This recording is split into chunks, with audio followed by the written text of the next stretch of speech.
Hello, and this is the podcast Who Remembers? This episode, we are remembering Ronald McDonald.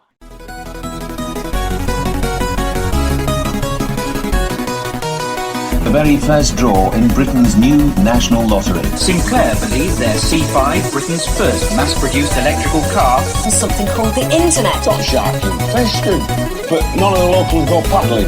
Yeah, that's what me. No bottomless gate! I can't speak! You can't win anything with kids. Pac-Man, one of the superstar video games in the business. Did you threaten to overrule him? Get fooled, we can't get fooled again. Remember when it's the lowest form of conversation.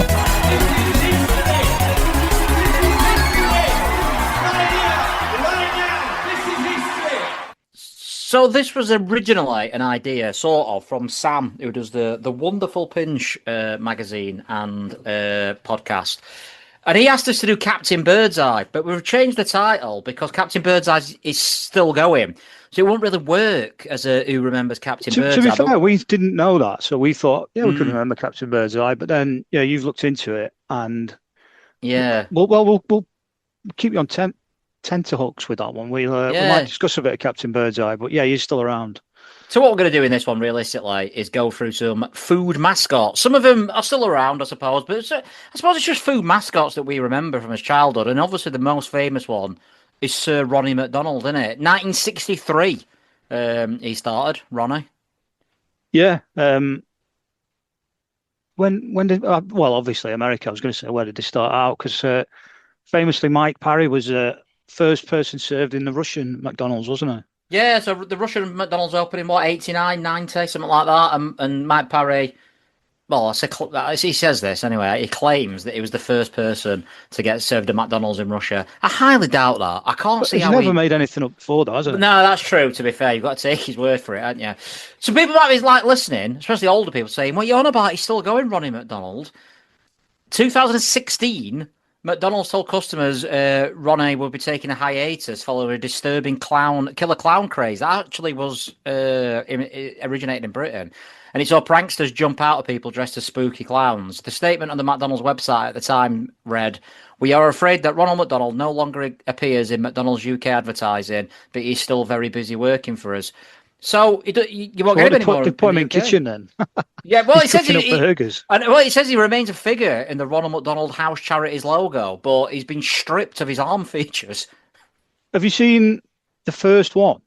I want to get onto these. They're all they're all proper scary, I think. The first one is absolutely ridiculous. That's like infant school, cut for a nose, box for a head. It's absolutely ridiculous. It's taken about 4 seconds. So he's got like a box for a head. I think it's like they say a cut from a nose. Like, hey, and then kids, lots of sort of red makeup on around his mouth.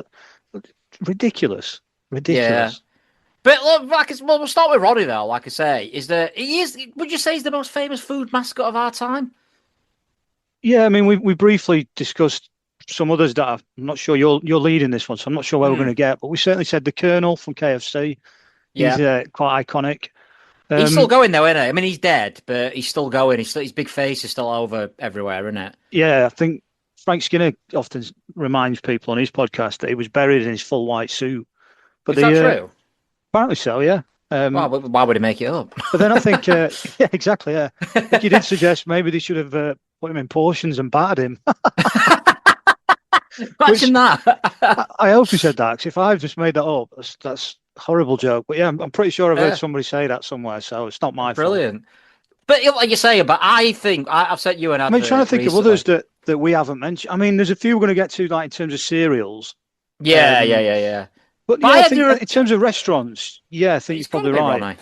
I think I genuinely had a recurring dream as a kid where I was in a big white room, and it sort of is an advert this I've found since, and it were like, do you know the John Lennon video, Imagine, when he's in that complete white room with a white piano? It was that, and it was just me in this big white room with a piano, and then I turned around and I'd like Ronald McDonald's face would be like right next to me, but when I turned, it gone. You know, like a little glance. I'm doing it now, you can't see it, but I'm like doing a glance, and it was like a genuinely recurring nightmare. I always found him. I know it's like cliche to say he's scary, but I genuinely always found him scary. What about the killer clown craze wasn't based on him, wasn't it? It was just clowns. No, it was just clowns in general. I mean, they tried to ban him in 2011 because they said like a funny mascot shouldn't be promoting fast food. I never found him creepy, but I never quite got it as a selling point. Like I never sort of, as a kid, thought, "Oh God, that's creepy." But I always kind of thought, "Why is he selling burgers? Like, what's he got I to do found with it creepy. Let us know in the comments. Smash a like and let us know in the comments if you were scared by Ronald McDonald. But the British equivalent, Liam, what would you say? You know the British equivalent of Ronald McDonald. Well, yeah, but I thought that was American as well. Are you going to say Wimpy?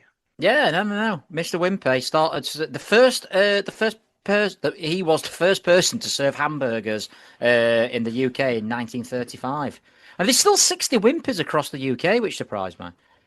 I think I am with you in that we had a birthday party in Wimpy on the moor in Sheffield when we were young, didn't we? I certainly did. Yeah.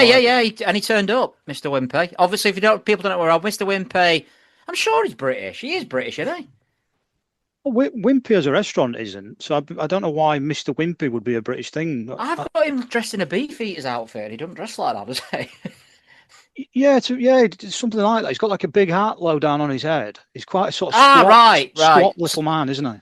So it's founded, like Diego Maradona. It's a fast food chain that was founded in the United States, but it's found its success mainly in the United Kingdom and South Africa. So, any Americans listening, let us know if you had Wimpy. Same as you. I had a birthday party. It's the first time I'd ever had hot apple pie, and I didn't like it. I think I started crying. I'm not blaming Mr. Wimpy for that. Yeah. Do you remember what you got for a present? Oh no! Now you're testing me. So I think I do. I think I got given like a sort of polystyrene box to open. And I thought, oh wow, what's in this? And it was a Wimpy mug, which, I mean, don't get me wrong. No, I'm absolutely. Nice, I've got lots of badges. I might post them actually on the Twitter and Blue Sky account. I've got loads of old badges from those sort of things. You know, when you like Wimpy badges and McDonald's and maybe not Burger King. He's actually Burger King. The King is one I've not got. Remember the King? Yeah, I think he's more recent. The King, wasn't he? But he's another one. He's not there anymore. But they were all criticised. I'm not sure. Like, I don't want to sort of put my name on this, but I think I'm right. There's in St Ives on the front, in Cornwall. There's a bar there called the Rum and Crab Shack now, but it used to be a burger place. I'm pretty sure it's Wimpy, but when you go in the men's toilets, they've still got the old board with the pricings on from that's burgers. Good. Oh, and things are like I took a picture of it somewhere, but it's something like 5 pence for a cheeseburger. It might be 12 pence for a cheeseburger, 5 pence for a drink. It's like just. You won't be getting that in St Ives these days, I'll tell you that. Certainly not, no. This is the most old money thing we've ever done, I think, this, by the way. Proper like, hey, you remember it? That is proper remembering, isn't it? But a lot, like I say, he would criticised a lot. And, sorry, just on Wimpy, and if anyone can correct me on this or agree, I'm pretty sure they used to do a good fish and chips in a box, which I don't know why you'd get that from Wimpy, but I'm almost certain I've once had a nice fish and chips in Wimpy. Would you say Wimpy were more popular than McDonald's for us at our age group? No, I think it's a pretty even split when I was really young, but then it quite quickly. I think as soon as like started going to Crystal Peaks and there was a cinema there and the McDonald's there, and no, I think Wimpy quite quickly got overtaken. Burger King were a bit later, weren't it? Yeah, they seem to come on the scene a bit later, and to me, they're better burgers, but they're a bit pricey. I was about to ask you that. That's my next question. What is your obviously you can't really. I suppose you could have Wimpy if you've had one recently, but what is your favourite of all the fast food burgers, like Five Guys and that? Probably go. I know Five Guys are supposed to be good. I've only had that a couple of times. Yeah, this is proper like two old men remembering, isn't it? But yeah, I do like bacon double cheese XL now and again from Burger King, which is amazing. Best burger. I think I might have mentioned it on here. It might have been Blaze, but I mentioned it on the way back from Wembley last time I went to Wembley. I had a spicy McChicken, and it was honestly like hotter than a fucking Vindaloo curry. It was, I mean, obviously a different sort of heat, but it was so spicy. I was like crying, but I enjoyed it. Still enjoyed it. Back to food mascots. Back to the mascots. So cereal mascots were also criticised. One of the most famous. Do you reckon he's the most famous cereal mascot? Tony the Tiger? Tony Tiger is what I would have guessed you were going to say, yeah. Yeah, he's banned in Chile. Anyway, Tony What's he the done Tiger. in Chile?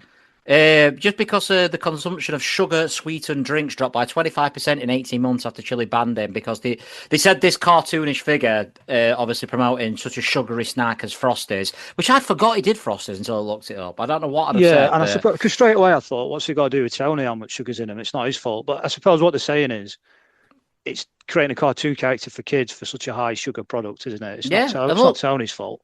No, it's not Tony's fault. Tony's Italian-American, by the way. Hey. Is he? Yeah, apparently he's an Italian, yeah. Oh! And he was actually created by the Quartet Company, who also designed Snap, Crackle and Pop and the motherfucking Jolly Green Giant. So they all did the same one. Snap, Crackle and Pop were... I had all those figures. You used to get them out of the... collect them out of Rice cereal Krispies. things. Rice Krispies. Yeah. Rice Krispies. So they didn't have any sugar on, did they? You had to add your own sugar to them. So were they all right in Chile? They're not been banned in Chile as far as I know. What I do, well, I have got a fact for you. You never got which 90s? I don't know if it's 90s. No, anyway, which legend voiced Cackle from 1987 to 1990? I'll give you a clue. Give me the dates again. Let me try and do it by dates. 1987 to 1990. This weren't his peak years, I want to say. All right, well, that's kind of ruled out what I was going to say then. I was thinking Bobby Davro. You're not that far off. It was Keith Chegwin. Yeah, Keith Chegger's Chegwin. Cheggers does pop. Cheggers does snap, crackle and pop. I can kind of hear that now you said it, yeah. Yeah. So he did Crackle. He won't remember it though, will he?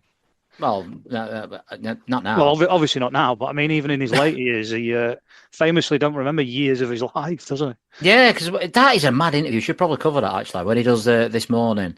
And he just says, like, I am an alcoholic. It's horrible. It's really weirdly bad. I don't know, like, if he went on thinking I'm going to say that. We'll have to cover that one day. Yeah. It's his darkest moment. Yeah, so the same company also did Jolly Green Giant. In Minnesota, there's a 55-foot fiberglass statue of the Jolly Green Giant. Wow. What do you think his catchphrase is? Ho, ho, ho, Green Giant. So I thought that, but then I thought, no, because that's Santa in it. Ho, ho, ho. So is it yo, ho, ho? Ho, ho, ho, Green Giant. I think it might be yo, ho, ho. Liam, do some live researching. I'm doing it. I'm on it. Ho, ho, ho, Green Giant. And he had a mate, didn't he? A little mate called P. Oh, no, I don't know about P. I certainly remember Green Giant. 1954, he first appeared on our screens. Obviously, the most famous thing I think about Jolly Green Giant is Michael Jackson had a statue of the Jolly Green Giant in his house. Because it's that scene off Post Selector when he meets Craig David. Because you come to see my motherfucking Jolly Green Giant. No, you're right. It is ho, ho, ho. Some of the lessons imparted on him include, oh no, this is the story of Green Giant Sprout. Oh, but it's Sprout, not Little P, I'm thinking. It might have been Sprout with the side character, actually. Ho, ho, ho. Green Giant. Yeah, we'll go with ho, ho, ho. Oh, ho, ho. On to chocolate bars, Liam. Milky Bar Kid. 1961, the Milky Bar Kid. The young, spectacle-wearing child dressed as a cowboy whose catchphrase was obviously, come on, Liam. Milk bars are on me. Yeah, always in a wild way. I never got on with him, to be fair. No, I'm same. I mean, he's good at what he did, but not for me. In 2010, Milky Bars went woke and had a bloody woman as the Milky Bar Kid. Do you remember that? I don't remember that at all. No. What year? Because when did Yorkie do that sort of only for blokes or something? I wonder if that was only for men. Sort of thing. Yeah, maybe 2010. But that's the opposite, isn't it? But I suppose they had to drop the tagline, didn't they? No, but I wonder if they created it as a sort of pushback to that sort of thing. Yeah, we'll have to do all taglines of an episode. But can you remember the theme tune for it? Yeah. Go on then. Want me to do it? Yeah. Yeah, go on then. Yeah. The Milky Bar Kid is strong and tough. Only the best is good enough. Yep. The chocolate is white. The future is bright. And only the best in Milky Bar. I think that's not quite right. No, so it used to end with the goodness that's in Milky Bar, but they had to get rid of that because obviously there is no goodness in a Milky Bar. There's literally no goodness in it. No, there's no goodness in the Milky Bar. So they had to change it to the good taste that's in Milky Bar, which I remember more of, actually. I'd even debate there's none of that, actually, because I've gone right off white chocolate. I don't mind a bit of white chocolate. White Toblerone's pretty nice, actually. I used to dabble now and again, but then when we had the kids, they get a lot of white chocolate when they're young, so I'd sort of nibble on bits of that, and it's too sweet, too sickly these days. Well, let me hit you with some facts, Links. Milky Bar itself was invented by accident in 1936 while creating a vitamin-enriched children's formula called Nestrovoy. Developers at Nestle experimented by adding cocoa butter to create a solid eating tablet of the mixture, realising they had now created a form of white chocolate. All the vitamins were removed, and Milky Bar was developed and launched. Like Oppenheimer, isn't it? Like when he created the nuclear bomb. Created the Milky Bar. Created the Milky Bar. Another British, because that were a British mascot. Do you know what? Why not just leave? Why not leave the good stuff in? Why did they immediately strip that out? The good stuff. That's a Milky Bar. Get rid of that. So straight away.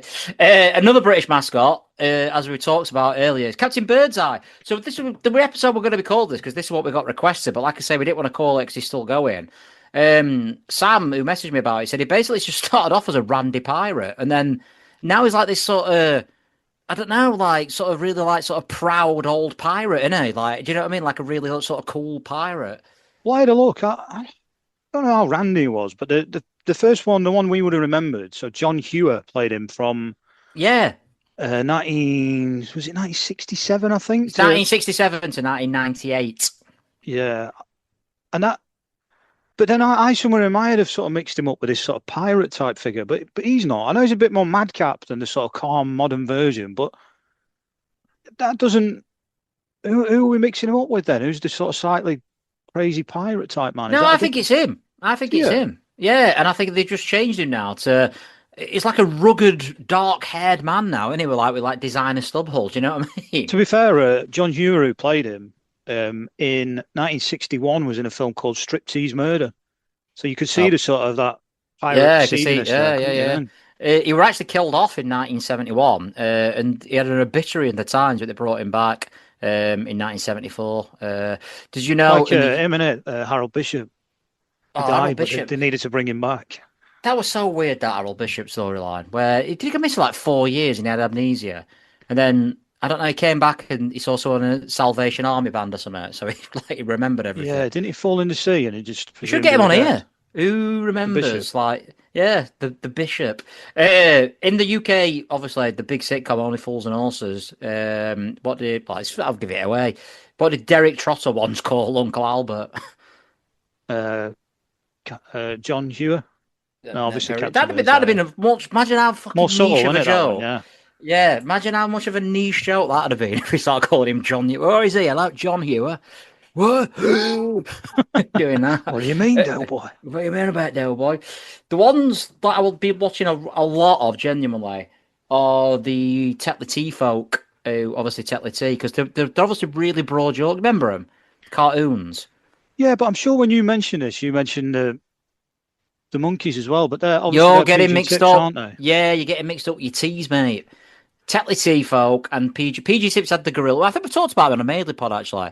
How completely unfair it was that they used to take these chimps out of their environment and perform all these things, but made for great entertainment. I know you're not as far into it, but like XFM where Carl Pilton's on about it, and he says something about they're stuck in cages all day, but they preferred it when they were pushing a piano up the stairs. At least they got out. So I'm paraphrasing something like that. He thought they were actually doing the job, though. What do you mean? I know it's you might have told me this before. It definitely rings a bell. There's certain things Carl Pilton says that you kind of think that he can't believe that, but he genuinely seems to at the time with some of his monkey news. I don't know. Anyway, but the Tetley Tea folk, completely different. Can you remember the Tetley Tea? They were proper bro. Like, nah, then. Where's me bastard tea? They didn't say that, obviously. Nah, then the bastard. No, they were proper like, hey, tell me now. Get any send a tea bag down here for Tetley Teas. But they got rid of him in 2001. Yeah, I'm looking at the sort of a more original guy that I don't quite remember. He's got like a yellow-haired chap. Oh, no, he's like the gaffer. The gaffer is the guy with the is that like I don't think it's yellow hair, is it? It's like a flat cap, like travelling. No, it's not him. So there's well, I can't really do it over podcast. There's a small chap with like instead of like in the white coats, he's got a blue suit on. So I'm guessing he might be the gaffer. But didn't they call him the gaffer, the one you're on about? Yeah, the guy I'm on about is called. He's the one. He might be the manager then. What's going on down here? Get the fucking tea down here now. Come on. He was brilliant, him. But yeah, so they got rid of him in 2001. But apparently, sales fell dramatically. So they had to bring him back in 2010. But they've gone again now in 2016. I don't drink Tetley tea, though, to be honest. I wonder whether there was a sort of like, we're doing the right thing here. Because they're advertising Tetley. But to me, I would probably think of Yorkshire tea. I wonder if where is Tetley's from? Crossed wires. Well, it don't matter, does it? If you're going to the shop and you're thinking, what's that one with little characters? And there's Yorkshire tea bags there. Yeah, but were Tetley's there first? Like, Tetley tea. Let's have a look. What were they? Typhoon? Oh, not Typhoon. Typhoon's a tea as well, yeah. Yeah, I think they had a character as well, like a bear. Tetley is... Where's it from? Come on, give me the history of Tetley's, man. Largest company of tea in United Kingdom and Canada, and the second largest in the United States by volume. Wow. Is it? What's number one then? Then get this into Huddersfield. What's the most popular tea in the world then? Let's have a look. More live research. This is unbelievable. This is fantastic podcasting. Imagine if this is the first episode you tune into. This is technology though now, isn't it? We can do it live. Yeah. Back in our day, you couldn't do any of this shit. Yeah, just move on. I'll have a look.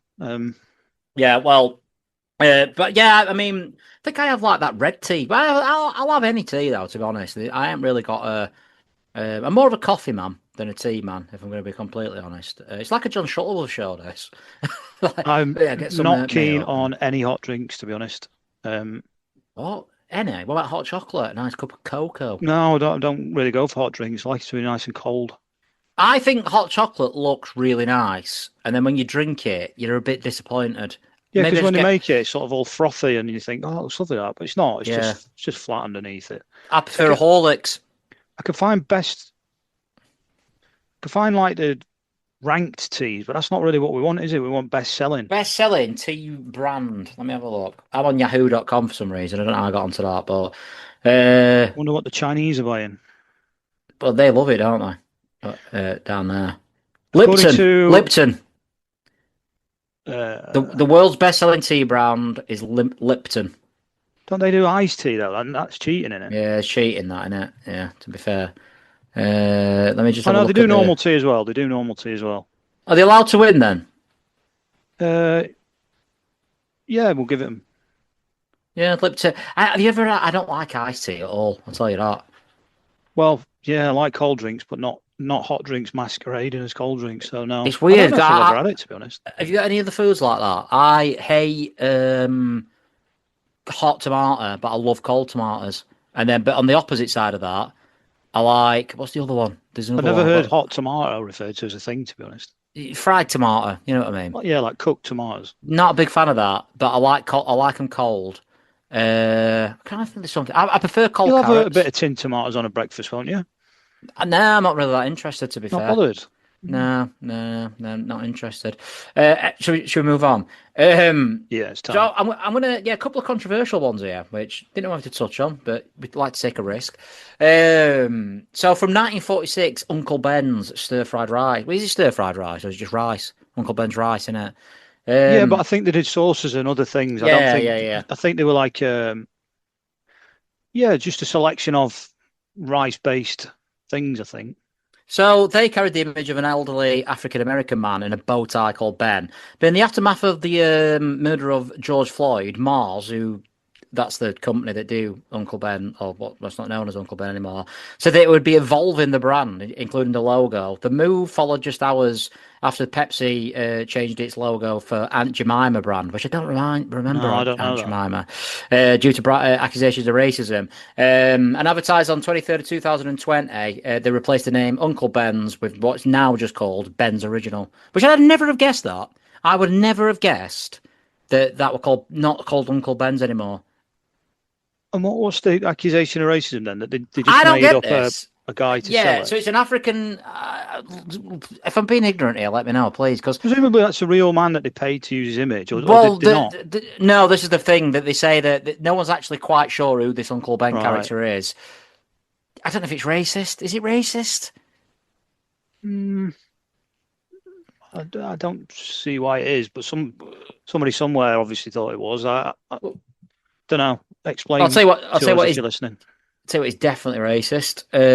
Golly, the mascot for Robinson's Jam and Marmalade. So this was a mascot from 1910, but even as early as the 1980s, it was condemned as a racist symbol. London Council stopped buying the firm's Jam and Marmalade, saying it were racist. And yet, I didn't know this. It only retired in 2001. And even when it was retired, the company said it was not because it wasn't retired because it were an offensive image. They said we sell 45 million jars of jam and marmalade each year, and they have pretty much all got golly in them. And we also sell 250,000 golly badges to collectors, because I remember people collecting them. And we're going to get 10 letters a year from people who don't like the golly. It's mad that went on for so long, but when we've obviously gone to Chapel St Leonard for our road shows, they're all over the place, aren't they, golly dolls? I don't know about all over the place. I think. Well, I don't in every window. Yeah, yeah. But yeah, honestly, like all the tat shops, you can buy them in there all the time. Different. Well, it kind of is like going back in time, though, isn't it? So it's like interesting actually, because when we do Chapel St Leonard's on the road show, because we can get away with it now, we're just going to do Who Remembers Chapel St Leonard's, because it is like going back to the 19. What would you say? 80s, mid-80s. Might even before 80s. I don't know, 80s. I don't know. Like, we'll have to have a look when we go round and pick out like what era. What's going to be a lot of fun, isn't it? Oh yeah, you can have a lot of laughs in Chapel St Leonard's. Yeah. Have you got any more mascots? Attempted murder there last week, by the way. What, Chapel St Leonard's? Yeah. Why? What did your wife do? Married. No, I'm not married. Well, Jodie's auntie told me that there was a house taped off and some local man arrested on suspicion of attempted murder. To be honest, when I was there once, there were a massive row that went on in a kebab house. And and then just about 3 guys came on like motorbikes, driving around corner. I was just having a pint across at Archers and just watching it all. And they were like, yeah, Did you see someone trying to run somebody down once? Yeah. So the guy like who were on the kebab house were like sort of trying to get away. They're trying to run him over.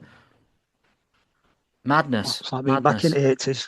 But if you want to join us on that trip, let us know. But yeah, I'm all out of mascots. Have you got any more mascots? Obviously, we could do a couple of episodes. No, I mean you've covered the big hitters. To be honest, I think obviously there's the Cocoa Pops monkey, which sounds obvious, but I take it you know his name.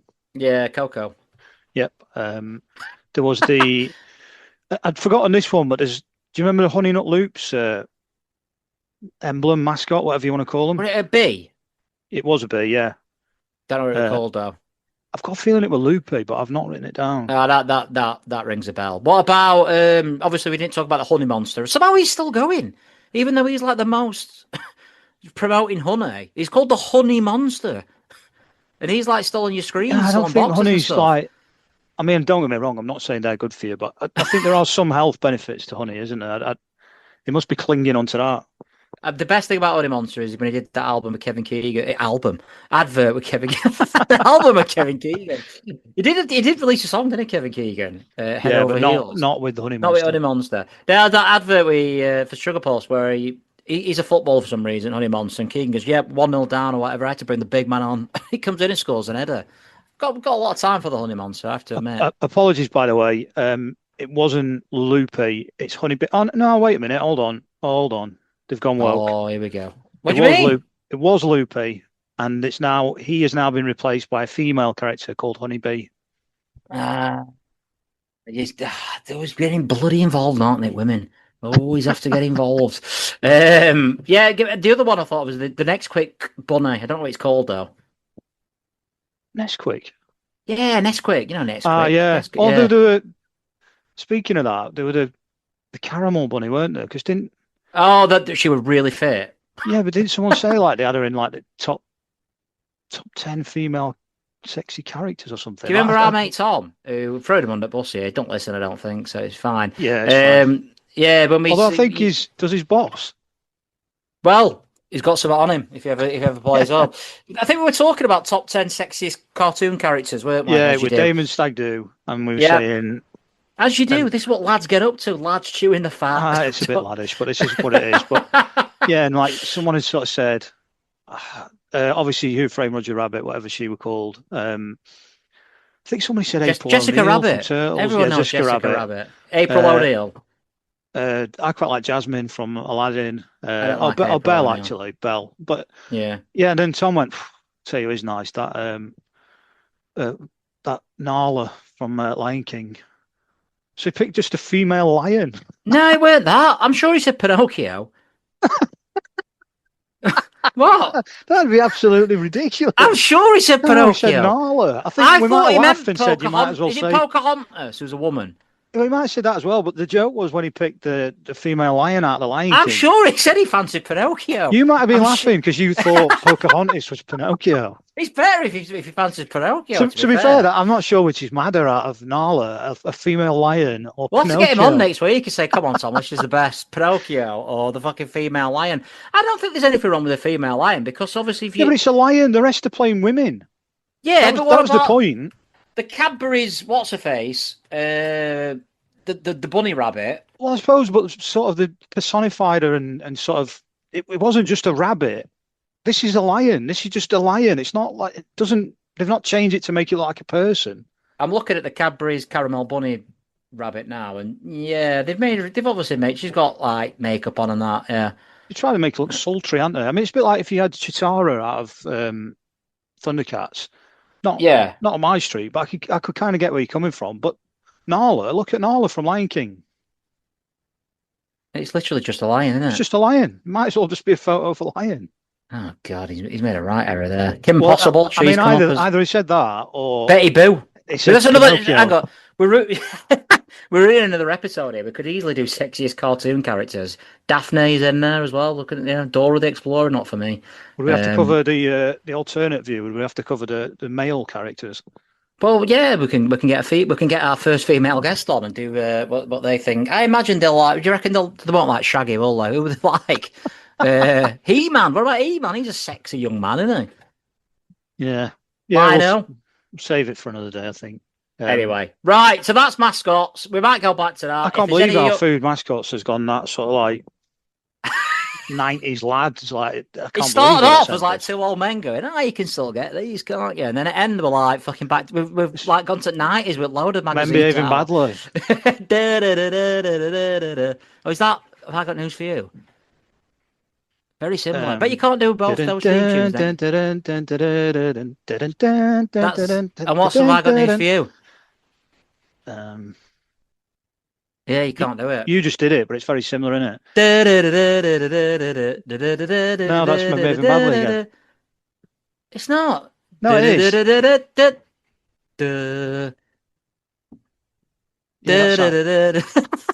And then Behaving Badly. Yeah. Yeah, you can't keep going with this. Right. Yeah. So we'll see you next time. Thank you for persevering with this. And if we descend, au revoir. Thank you for listening to Who Remembers. If you want to get in touch with us, you can find us at whorememberspod@outlook.com. If you are a right-wing fascist, you can find us on Twitter at whorememberspod. Or if you're a wokenaut, you can find us on Blue Sky at Who Remembers Pod. Once again, thank you for listening, and we will see you next time for more remembering.